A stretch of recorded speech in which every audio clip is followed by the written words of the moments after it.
Evening, folks, and welcome to the View for the match day preview for Leeds' return to Elland Road this week to face off against Coventry City. Wouldn't be a match day preview without Andrew Stats Dalton. So, Stats, how are you? How's your week been so far, mate? Yeah, not too bad. Plodding along, busy with work and what have you, and hoping to have some news on a new book, all being well in the up and coming weeks. Book 5, which I'm still quite shocked that I've written 4 books, but yeah, been a positive week and bit of a strange sort of feeling after Cardiff last week, wasn't it? We won the game, but a lot came. Feeling a little bit, I won't say downhearted or disappointed, but yeah, it's sort of substance over sexy football, so to speak. So yeah, another opportunity. We've got big run now coming up before the international break. We've got Coventry on Saturday before I make the long arduous trip on a Tuesday night to Carrow Road before finishing against Sunderland a week tomorrow, and then in an international break. So just as you're getting going into the international, into the nuts and bolts of the championship, we're getting to the break. So c'est la vie. But yeah, all good. I'm very much looking forward to stepping foot inside Elland Road once again on Saturday afternoon for a rare 3 o'clock kickoff. Yeah, see all you lovely people over there enjoying your football. Well, stop it. Here's an international break for you, just to kill you in your momentum. Even Smarty, how you doing, mate? Hope you are well. I'm all right, mate. I've had you know yourself. I'm deep in wedding planning stuff at the moment. So with my better half, so she's doing all the work. So like, I'm just going where I'm told to go and paying who I'm told to pay. But I'm very lucky to have Jess. She's all over this. So that's been my week. And then, but like you say about the Burnley game, the game against Cardiff the weekend, I was in that boat. You kind of the game finished. You went 2-0, 80% possession, over 700 passes, dominant. Great stuff, but came away feeling I'm missing something here. I'm just lacking a feeling, and I had to regulate my thinking on this and go, is it just me, or are other people the same? I think I started kind of getting a feel of the general consensus was that was a weird game of football. Yeah, having sort of sat through it, and obviously Eric Bullen got the sack, which we thought would happen. We even said that last Friday night, and I did correctly predict the score 2-0, so I'll take that one all day long.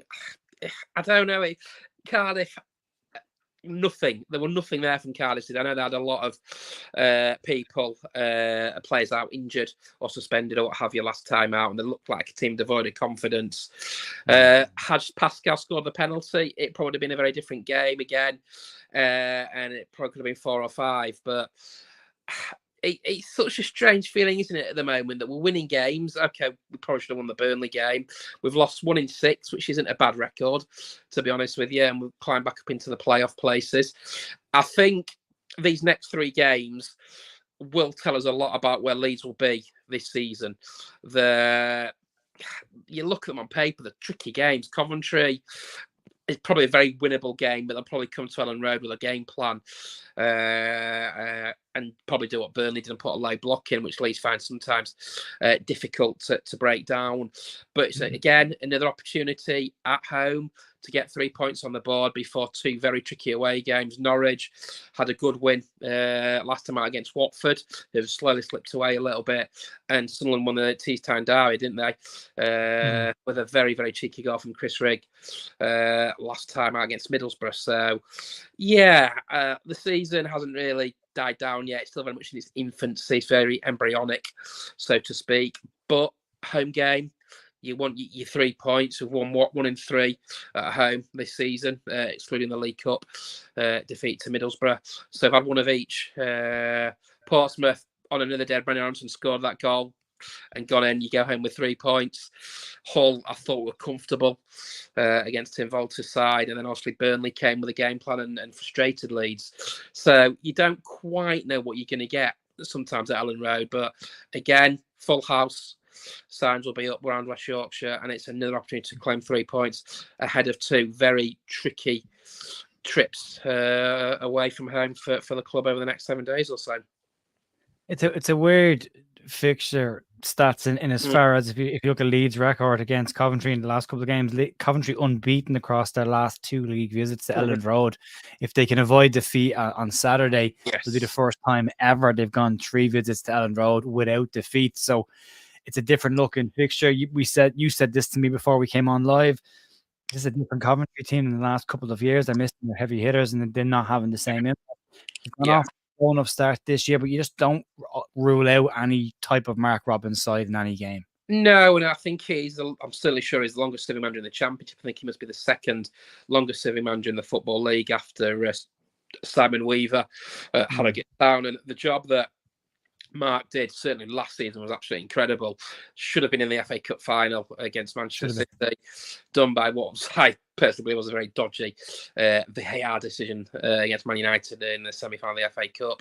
They have lost a lot of big hitters. They just missed out on the playoffs. The job that Mark has done is absolutely sensational, the CBS Arena. And I know a Coventry fan quite well. And he said they're playing well, but just not getting the results that the play deserves now. They got beat last time out against Swansea. I think they were 2-0 down before Ronaldo and goal kind of got them back into it. But yeah, you look down at the squad, they have lost a lot of important players. Like I think Casey Palmer was at Coventry last season. I think Ellis Sims still there, I believe. Yeah, he is. Yeah, he is. Start. He's a danger man, former Everton player as well. Obviously, Gus Hamer's gone from a couple of years ago. So, yeah, it's not the same Coventry that probably came to Elland and played very well at Elland Road just before Christmas last season. But if you look at the history books, their record at Elland Road is quite appalling. I think off the top of my head, it's 1 win in the last 30-odd years at Elland Road, and that came on Boxing Day 1996 when a certain Brian Dean scored for Leeds, and for Coventry scoring that. And I'm literally thinking this off the top of my head. I'm not looking at anything. Darren Huckabee, former, went on to play for Leeds. Gary McAllister used to play for Leeds, scored from the penalty spot and down Dublin with a header. Noel Whelan was ironically sent off in that game, and I have reminded him of that many a time. Noel Whelan derby. Yes, and Gary Kelly missed a penalty. So that's, I believe, off the top what of my was head. Gary Kelly doing taking penalty stats? God, it's weird because we didn't have a penalty taker that time. We literally didn't have a penalty taker back in the 96-7 season because Gary Mack had gone, obviously, to Coventry. So no one took the penalties, and that was the only penalty we actually got that season. And then Jim Ford Hasbank joined, and he became our penalty taker. So, yeah. That's their only win off the top in the last 30 years. They've got an appalling record, Elland Road, but a bit of a bogey side for Leeds last season. If you look back, the 4 drop points, you probably cost Leeds an automatic promotion place during during Elland Road in December, then losing the CBS back in April. So yeah, I think again it's a chance. You don't know what you're going to get from a Coventry City side, but I certainly feel like Huckabee, yeah, he did. Back in 97-98, Huckabee scored a hat-trick at Elland Road. Leeds drew that one 3-3. It was a right menace, and it was on that game I think that George Graham and David really thought, right, probably could do a job for in 18 months' time. But yeah, home crowd, put a performance in, get 3 points, and then worry about Norwich City on Tuesday night. The Darren Huckabee one, it just popped into my head. I was thinking this week because Thomas Brolin, massive segue here, by the way, going off. Yes. A little wander here on the side, but I was in a conversation with somebody this week, and Thomas Brolin came up, and I said I was a massive fan of Thomas Brolin because Serie A was huge at that time. It was on Channel 4, it was on TV. I was watching every week with my dad, and he was playing for Parma, and they wore white, blue, and yellow, and there was all these connections. And Brolin played for Sweden, all the connections to Leeds, and I thought I loved Thomas Brolin. Then he signed for Leeds. And I remember, and I was only a kid, but I remember being really excited about him being at Leeds. But then I remember people chanting for him to come on in the cup final, and we were getting absolutely thunked by Villa. Yeah. And then and then he was gone. And then he's getting the ball kicked into his head, playing for Crystal Palace against Leeds. Gary Kelly's launching the football at him. Yes. And then my long-standing memories of him, I just thought to myself, was he that bad at Leeds? Was he actually that bad? Or do we just remember moments that... And I looked back, and I think he's got like a goal involvement every second game in the 90 matches. Which wasn't... And then I started thinking about other players and going... You just mentioned Darren Huckabee going... Yeah. Was Huckabee ever that good? Was he ever really as good as he seems to on his CV of clubs? He seems to be a decent footballer. But then I look and go... Yeah. I don't know if I ever thought he was. I think I'll touch on Brolin first. I think we probably signed him at the wrong time. He had a phenomenal World Cup in that USA 94 for a Sweden side. Had the likes of Martin Dahlin, Kenneth Anderson, Thomas Ravelli, Joachim Blauklen, Jonas Tern, that finished third at that World Cup. And they just lost out to Brazil in the semi-finals. I think Romario scored the winning goal from a header. And then the Sweden finished, so beat Bulgaria 4 on the third and fourth place playoff. And we probably signed him 2 years too late. I think had we signed him in the 94-95 season, we might not then signed Tony Yeboah. But he came with a massive reputation, Brolin. He got 4 goals for Leeds, Sheffield Wednesday, 2 against West Ham and 1 against Bolton. And it just never worked out for him for one reason or another. Certainly when George Graham came in after Wilco was sacked, he was having none of him. And I think he was the right player at the wrong time, if that makes sense with Brolin. Yeah. We didn't see enough of him. He had the skill set, but unfortunately, from his perspective, it just never worked. Huckerby came from Coventry in, I'm trying to think, August 99. We just sold Jimmy Floyd Hasselbank to Atletico Madrid, and we had a little bit of money in the coffers. But because of the form of Michael Bridges and a certain Australian who was sort of came off the left wing to play up front, and young Alan Smith, Huckerby's game time was quite limited. He actually scored on his debut against Coventry on September the 11th, 99, in the 4-3 victory. Great victory at Highfield Road, that one. But just never got many opportunities really at Leeds because of the form of Bridges and Harry Kewell, unfortunately. And then David O'Leary went out and spent 6 million on Mark Viduka, and Huckerby's days were numbered. And it's ironic because 24 years ago today he scored the 5th goal in a 6-0 rout of Besiktas. Did Darren Huckerby. I think that was his last goal for Leeds before he signed for Manchester City. Had a brilliant time at Man City after obviously had a great time at Coventry as well. Scored some wonderful goals, and I think finished for Nottingham Forest and Norwich City. So 2 players just sort of looking down at the stats. Brolin actually, I'm trying to think how many appearances he made. 25. I think it was 19 or something like that. I saw in the league. 19 starts. 20 starts, 5 subs. So 25 appearances, 4 goals for the Swede of Thomas Brolin. Darren Huckerby. Crikey, Darren Huckerby actually made 56 appearances, 42 off the bench, which is a hell of a lot when you think about it. One of the most used, I think, in Leeds United's history is Darren Huckerby. Just looking at it, he actually comes in 7th as the most used substitute in Leeds United's history. And interestingly, just on that, most used substitutes in 6th place, Luciano Becchio, 44, Tyler Roberts, 48, Patrick Bamford, 48, Stuart Dallas, 52, Jamie Shackleton, 55, and John Pearson, 66. So Joffrey Gelhardt, Joffrey Gelhardt in 8th place with 42 as well. So if Bamford does start coming off the bench and he comes off the bench 12 more times, he'll become Leeds United's most used substitute in our history. So there's a nice little niche. That could happen. That could actually happen. So look, we've gone off on a tangent a little bit, but sorry. 2 very different players from 2 very different eras that unfortunately didn't quite work out for either Premier League. Huckerby did play a lot more games than Brolin. Yeah. Apologies for that, but it was in my head this week, and when you mentioned Huckerby, I was like, that's another one of those players that I'm like, do I just remember it differently, or was it actually that way? So I wanted to think about it. Yes. Just from team news that came out today, stats for the match from a Leeds perspective. Max Verber, we know, is out with a bit of a meniscus problem with his knee, and there's a potential of surgery needed for him to be recovered won't be back at least until the other side of the international break coming up. Dan James out with a hamstring problem. Manor Solomon still out with his back problem. Pascal Stroke is a bit of a doubt for the weekend's game with an adductor problem, and that's that word, adductor again. Death taxes and these players being injured with adductor problems. He had this is the adductor. He had an operation on an adductor last season. You hope it's not a reoccurrence of that. He will need to train today or tomorrow to be involved at the weekend, but Farke is hopeful that he'll be back in time. Bamford and Firpo missed some sessions this week, but both back in training and should train today and tomorrow and should be involved for the weekend. And that's just leaning this in, I suppose, to connect a few dots here. might actually present an opportunity if Pascal Stroke is out or is a question mark. Dropping Ethan Ampadu back into that left side of centre midfield role and bringing Ao Tanaka into the middle of the park, and maybe an injury fixes Daniel Farke's problem, or at least what appears to be a problem, which could just answer the question of, is it the right move to put Tanaka in there or not? We'll find out. We're crying out for a bit of creativity, aren't we, in sort of the centre of the park as well.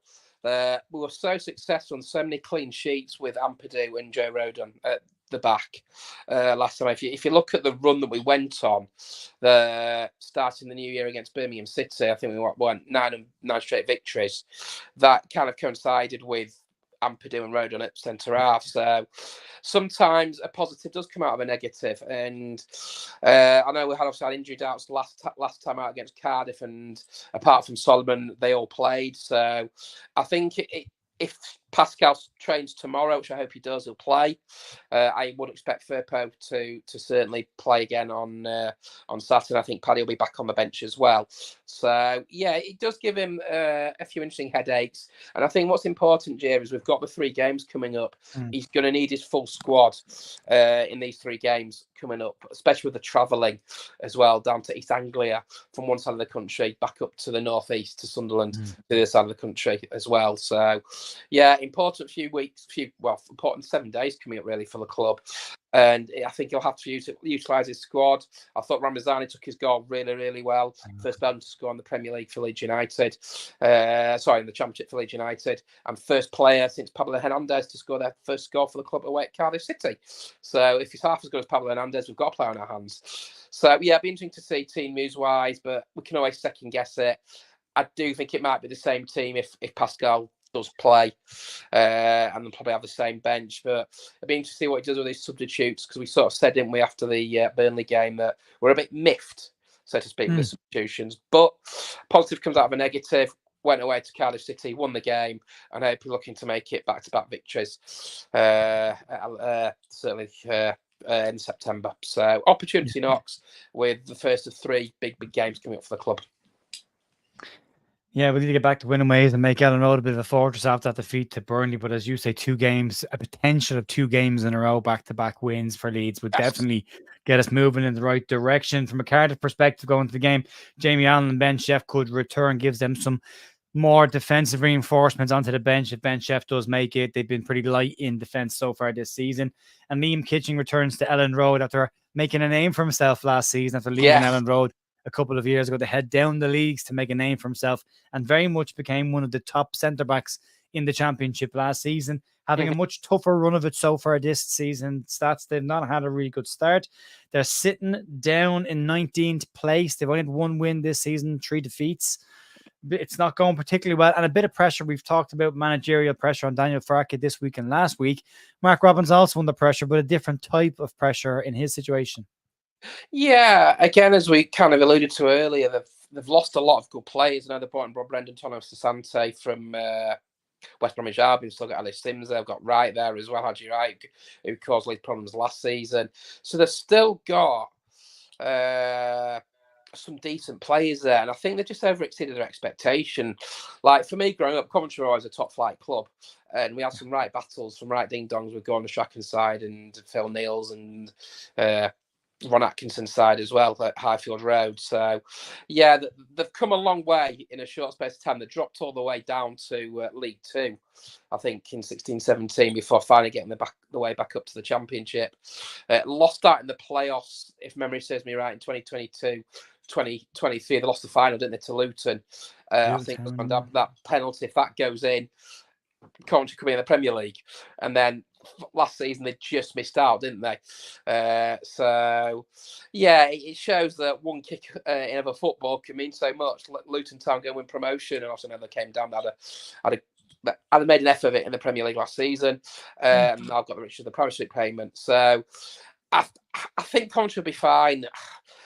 What would be interesting if we were to win on Saturday, which I think we will, could it be the first time at least now I've got rid of 2 managers back to back after getting rid of Errol Bullen last time out? So that might be something to look into over the week. But I think Robbins has done a wonderful job at Coventry from where they were. And sometimes you do need stability. And again, is sacking a manager always the answer? okay for Cardiff were toothless this last time out, and certainly this season. Coventry, I think they've been unlucky in some of the games. They got a victory over Oxford. I'm just looking at the results now. They were very lucky against Tottenham. I know it was a bit of a mixed match Tottenham side last week in the Carabao Cup. Positive reports from how they played, though, in that game. Yeah, absolutely. They were very unlucky. So it won't be an easy game, but we're at home. And I'm hoping that they'll put performance on Saturday afternoon and get the 3 points, which I think they will do. Yeah, it's the glasses, smarty, don't them? They're just there to trick you, mate. You think you've learned something, you actually haven't learned anything, mate. It's just the glasses trick. Don't worry about it. You'll be okay. Stats from Coventry's perspective from the league stats. I said already, 19th in the league table. The only win they have this season coming against Oxford. They played Bristol twice. Once in the cup, they've lost to them. So you're drawn with them. They've lost to Stoke, Norwich, and Swansea. Norwich just starting to get their motor running from a Leeds perspective. 6th in the championship, 11 points so far. In the last 5, 1 draw, 1 loss, 3 wins. So very much the momentum is in our favour. But Farke relying on defensive stability right now. 3 clean sheets at the moment, or another clean sheet the weekend to add to his mix. A win for Leeds will put them 3rd, just behind pacesetters West Brom. We're sitting on 16 points at the top of the league. West Brom, again, Corberan is doing a fantastic job with limited resources up there. I will sort of say that it's very early in the season. It's 6 games in. The season hasn't really settled down yet. Do I think Sunderland will be up there? I did think they'd be up there to start with, and Reggie Lebrie's doing a brilliant job, and we'll find out where Sunderland and Leeds are a week on Friday. So I love the Championship. Do I want to be in the Premier League? Of course I do. Of course I do. You want to be in the Premier League to get the riches of the Premier League. The Championship is a fantastic league, but as Leeds found out, it's very tough to get out of. But yeah, 3 big games coming up. Opportunity knocks for the Whites, and be very interested to see certainly what he does with team-wise. I do think if Pascal is fit, will be unchanged, because I think the golden rule is never change an unchanged lineup that's won a game of football, because you've got that victory, you've got that confidence going into the next game as well. Momentum. So yeah, I personally think we'll see an unchanged lineup, and I think it's an opportunity on Saturday to get another 3 points before the double header away from them at Carrow Road and the Stadium of Light for Leeds United. Yeah, it's a fixture that caused a couple of headaches last season. They took 4 points off us. We want to see a better performance from Leeds. These are the games for me, stats, that Daniel Farke will earn his money this year. He needs to reverse the fixtures last year that caused us problems this season. So a win at Elland Road will go a long way. He doesn't want to drop more points at Elland Road at this point of the season. We've had Portsmouth, we've had Burnley. You don't want to drop any more points so early, especially considering how strong Elland Road was as a ground last season. Yes. It's going to become a huge part. Most of Leeds' success last year was built on the fact that we just didn't lose in Elland Road. And there's a little bit of blood in the water when it comes to Elland Road right now. Stats, we want to get that, right that ship this weekend and start moving that forward. Yeah, and I think that comes with expectation, and we are probably the biggest club in the Championship, in my opinion. I might be wrong saying that, just the way I think. And last season, up until April, it was a fortress. Okay, we drew a few games as well before the Blackburn defeat, and I think the Blackburn game it took a little bit out of us, didn't it? It locked a little bit of stuff in out of us. I also in the international break after Easter didn't help. Whatever went on in that international break, I don't think anybody will ever know, but it probably didn't. Although we did get back to winning ways against Norwich City in the playoff semi-final. But yeah, if we can get Elland Road to be a force, we get hard to beat Elland Road. Look, we've lost 1 in 3. It's not the end of the world. We should have beaten Portsmouth. We beat Hull City with something quite easy to spare. And as I say, we've got an opportunity on Saturday against Coventry to go and get 3 points. And I think this fixture will suit Leeds. Coming into it on the back of the Cardiff City victory, it's an opportunity to go and get 3 points. One of the other topics that's been popping up this week and is floating around because of the goal that he scored at the weekend is Joel Pirou back as a number 9. And we've seen this movie stats. We've seen Joel Pirou as a number 9, and outside the game against Norwich, it probably didn't work. I've been trying to look at a few heat maps this week, and Leeds appear to be playing slightly differently this season with Aronson staying more central and being higher than Jorginho Rutter was last season, which is meaning our number 9 is staying higher and more central. And I was wondering if that plays into maybe being a better move, a better style of play to suit Joel Pirou's style of football. And I think it might. But I think we're asking the wrong question, because the question is PreVIEW or Joseph. Yes, yes. But if you delve a bit deeper, and I said it in the news today, Joseph has in 6 games had 4 goal involvements already, 1 goal and 3 assists. Joel PreVIEW has had 3, 2 goals, 1 assist. If you take Mateo Joseph out of that position and replace him with Joel PreVIEW, you are going to lose what he does from an assists perspective immediately. You just won't get those numbers from Joel, but you might get the goals. Then the question is, who creates the goals? Yeah. If the guy who's getting all of the assists isn't in it. And the stat that should be thrown out there for people is this. Tom Fellows has 4 assists this season, and he is the only player in the entire division that is ahead of Mateo Joseph for assists in the league this season. So take him out, you're going to lose that. And which is more important? That's the tricky. It's not a straightforward question, is it, of PreVIEW or Joseph? I think what you've got to remember, this is Mateo Joseph's first full season with Leeds. He was a bit of a impact sub, so to speak, last year. And I think he's earned his right to be first choice striker. I don't think you can take him away from the assists. I think it's vital that he's in the starting 11 for the assists at the moment. PreVIEW has taken 2 goals really well, both against Hull City and against Cardiff City last time out. And I think it's working, bringing PreVIEW as an impact substitute. He looks a lot leaner as well, Joel PreVIEW. So, yeah, for me, I'd keep it as it is. It's a long season. Players are going to pick up injuries. Players are going to pick up suspensions. Players are going to they're going to lose form as every player, not just at Leeds, but as all football clubs go, players do lose form over a season. So it fluctuates. But for me, I think you keep it as it is. I think the work rate that Joseph does, he's second to none. And the goal that he scored against Hull City was a poacher's goal, coming at that near post, great cross from Solomon, and he sort of gambles and beats the goalkeeper at the near post. So, yeah, I think it's a debate that will probably run this season. But I think it's a debate to sort of have the options there as well, because we didn't really have that last season, because we were probably quite reliant on sort of individual brilliance last year.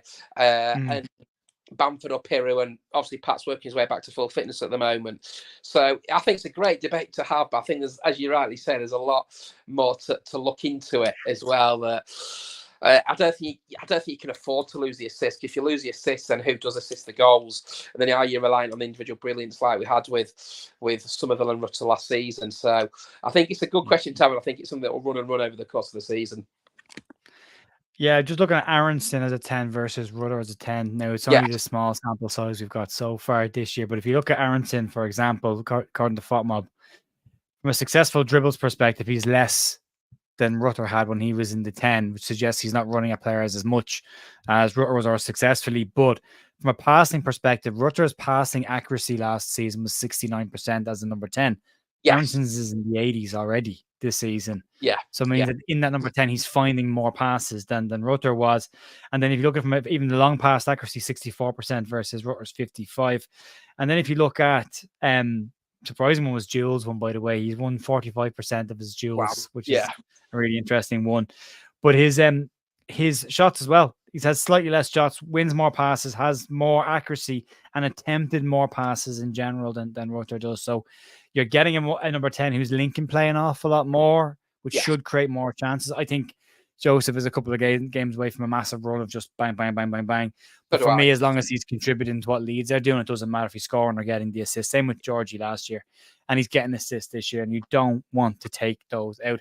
And I think that's why you're seeing Daniel Farke right now just say, it's fine as it is. We are scoring while he is on the park and he's involved. I mean, that the assist for Ramazani kind of gets forgotten about a little bit, but it's fantastic. Like, he literally leans in, holds up the ball, rolls the player, and flicks it at the same time around the corner.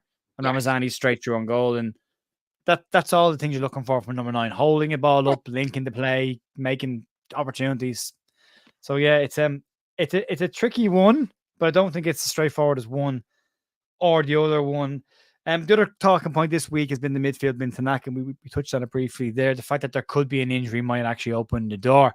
Very much so. Farke keeps talking about the balance in the middle of the park with Gruev, and I think it's a really shitty conversation, because I don't think the lads in midfield are doing anything wrong, but they're playing the way they have to play in 2 defensive midfield roles.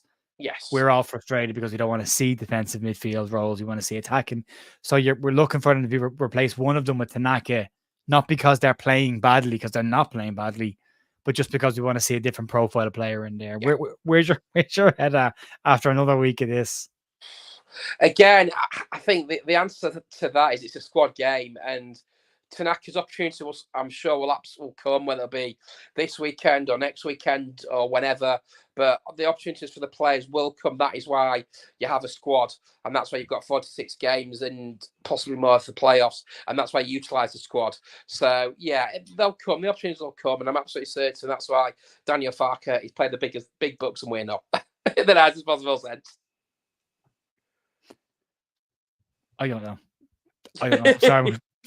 This talking about passing, but it's in the context of a single striker. Striker's job isn't just to score goals. More often than not, it's to create chances for the players to score goals. So it depends. It depends what you're looking for. But as we always say, stats can paint whatever picture you want them to. I had a lovely stat that pointed out that this was a tricky game at home for Leeds, and then Andrew Dalton adds another season onto that stat, and it's a terrible stat, and Leeds should cakewalk it, no problem. Easy to hit the office for the club. So stats can be manipulated whatever way you want them to. Absolutely. Stats going into this game, we want to see a win. What are you thinking score-wise or even performance-wise at this point? I got last week's right because I thought Cardiff were absolutely dreadful. I'm going to go for another 2-0 victory. I think the pressure, as you rightly say, is in a different kind of pressure on Mark Robins at the moment. And I think if we say it every week, if Leeds can get an early goal, I think they can score 3 or 4.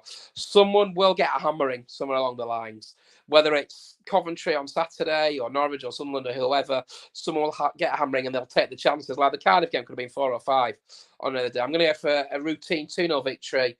I'm going to go for Joseph to get on the score sheet. And I'm going to go for Aronson to get on the score sheet as well. Plenty of 3-1s there as well. Floating around with a couple of two. Question here for your stats that came in from John earlier on.